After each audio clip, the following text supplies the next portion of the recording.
is a UFC lightweight division bout.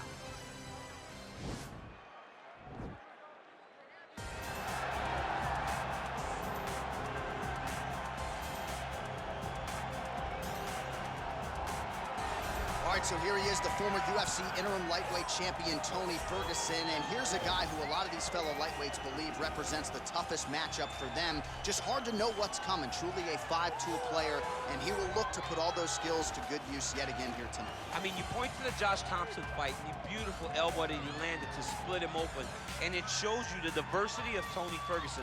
And you have to remember, he was a national champion at Grand Valley State University. Right. So if he needs to, he can be a guy that has the ability to take you down and just brutalize you on the ground. Not only brutalize you, but he has a great ability to submit his opponents, as he showed when he won the title fight in Kevin Lee. And he is most happy when he's in a fight, right? Certainly a guy who loves to train, as is well documented. Just the way he attacked the knee injury rehabilitation just shows you his true colors. And I know I speak for the MMA fans around the world, very happy to see El Cucuy back in the octagon here tonight. Well, DC, this is a true mixed martial artist of the highest order. You've watched the film.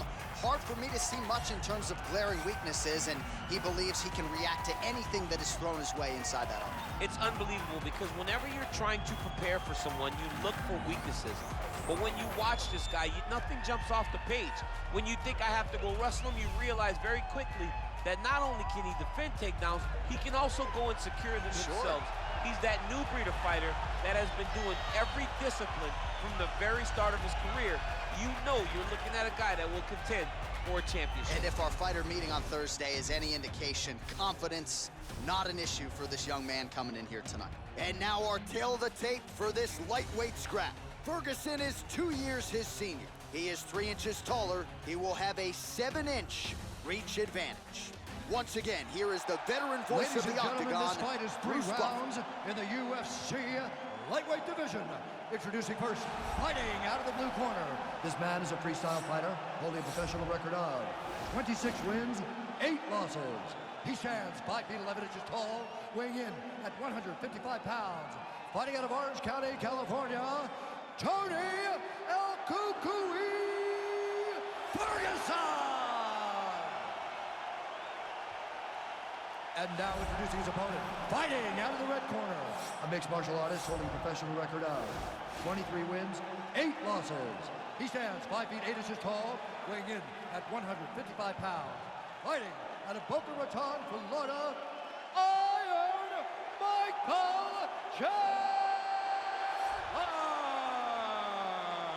And when the action begins, our referee in charge, Yves Lavigne. The veteran Yves Lavigne draws the assignment here. Ready?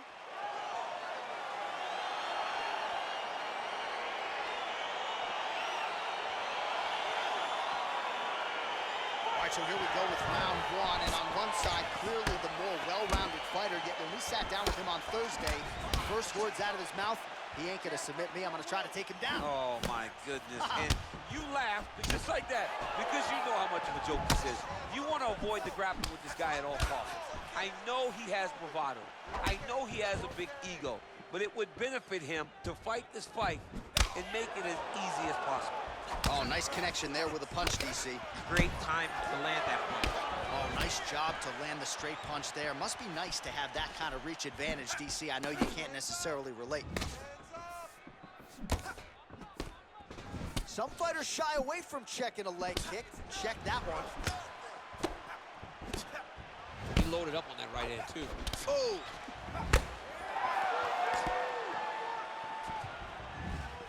Look at how he turns his hip into that leg kick. Yeah, he's mixing it all up.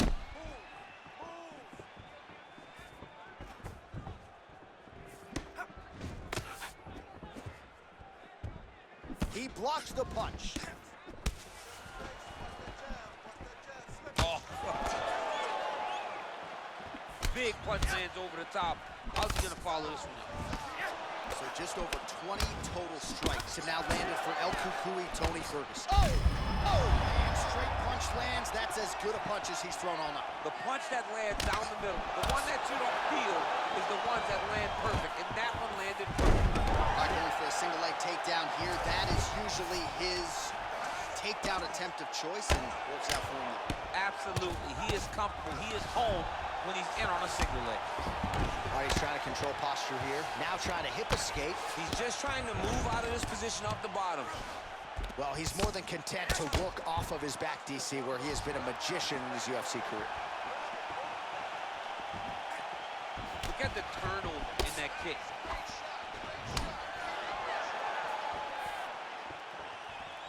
Try to establish that jab. I mean, he's cutting them down to size with these beautiful leg kicks. Nice punch landed. And there comes the separation now. Nice connection there by Tony Ferguson. You're probably glad you never had to prepare for a fighter like this in your day. I've never seen anything like that, and I'm not sure there's anyone like that going up in the weights. Tony Ferguson does not give you any idea of what you're facing. When you're in there, you're confused. He doesn't give you any type of pattern inside the octagon. Good jab. 20. Gets on the feet. His opponent in a lot of trouble now. That was Cain Velasquez's punch of choice. Every time he lands that overhand right, he hurt people bad. And this guy has his opponent hurt very badly again. How about those 5 minutes? Well, what a round it was, especially from a striking standpoint. DC, take us through. High-level striking. I mean, this is what people come through the doors to see. Two men stand on a quarter, chest to chest, forehead to forehead, and let it all fly. I'm surprised nobody went out, but it does excite me for the next round. Deep breath. Good. Relax. Take a drink of water and listen. I want you to set those kicks up a little bit better with your hands, okay? Do not give me any... You ready? You ready? All right, round two. Big, powerful punch lands. Now he gets back to range. Well, you saw the tail of the tape. He has a reach advantage and made good use of it there with that punch. Well, I'm an identical twin. Two is better than one. You might as well double up on the jab. He did so effectively there. Doubling up on the jab, and you see his opponent's head popping back every time it lands. Lands with the left. Trying to establish that jab once again. Right to the target. Let's see if his opponent can survive. I cannot believe he is still standing after taking that punch. Oh, nice punch there by Ferguson. Oh, hurt him. Oh, and there he goes, working off that jab again. How's your jab, DC? I mean, the jab's nice. I love throwing the jab, but you realize that as MMA evolves, guys will start to fight behind a very educated jab. It's just like boxing. The most thrown punch in the first one you learn is a jab. Right. And in MMA, guys are starting to take that same approach because it is such an effective weapon. Timing his shots pretty well here early, DC. He's doing a great job of mixing things up, keeping busy, being very accurate. This fight's gonna be over, DC. What a great way of mixing up his attack. He didn't stay the course. He mixed it up. He went high when his opponent thought he was going low, and now he's got him hurt very badly. Look at him drive his shin. He's a joke. He's hurt bad. Now he's on top of him looking for the finish. Oh, he got him back! 2 minutes now to go round two. Ferguson's lower jaw does not look... That'll do it! That'll do it! He's done it! He's done it! What a performance! Yeah, that was just a gorgeous shot to end the fight right there. I'm not even sure the opponent really saw it coming. So back to the drawing board for him, but for the winner, this is certainly exactly what he was looking for here tonight. All right, let's get you some replays now. Certainly a lot for our replay guys to work with in the truck. This was a clinic tonight in terms of mixed martial arts acumen in every realm of the game. And once he got to the top, he started to land brutal ground and pound until the fight was called off. Just a dominant performance from the top position. All right, let's get it inside the octagon to Bruce Buffer for the official decision. Ladies and gentlemen, referee Eagle Beans called a stop to this contest at 3 minutes, 6 seconds of round number 2. Declaring the winner by knockout, Chandler. Well, he's smiling ear to ear, and why not after a knockout like that? I need a ticket to the after party tonight. I mean, this is what dreams are made of. You dream of the knockout like this, and then the party after, where you and all your coaches get to celebrate the great handiwork.